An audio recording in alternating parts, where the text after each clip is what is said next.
LGBTQ plus community and a number of supporting groups are standing together in solidarity against anti-trans and anti-LGBTQ plus hate, which the Kelowna Pride Society says is worse now more than ever. We're seeing new kinds of actors, new kinds of tactics, things like organisers getting death threats.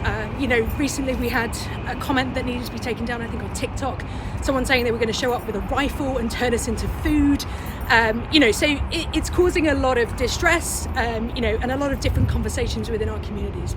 According to the Kelowna Pride Society, over the past year there has been 166 acts against drag shows in North America, with 25 of those happening in Canada, and at least one of them happening in Kelowna, where allegedly a protester got physical.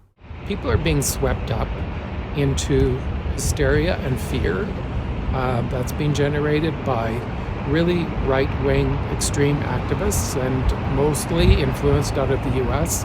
But there's some organizations in Canada that are actually behind this as well.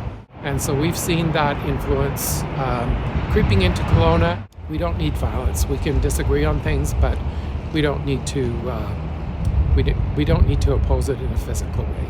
Local drag performer Frida Wales, who's been putting on drag shows for years now, says the anti-trans hate only fuels her fire and is proof that the shows must go on. Representation obviously very much matters. As a kid growing up in the early 2000s and 90s, I didn't see any positive queer role models on TV, so having someone out there that you can see you can become something great is a good thing.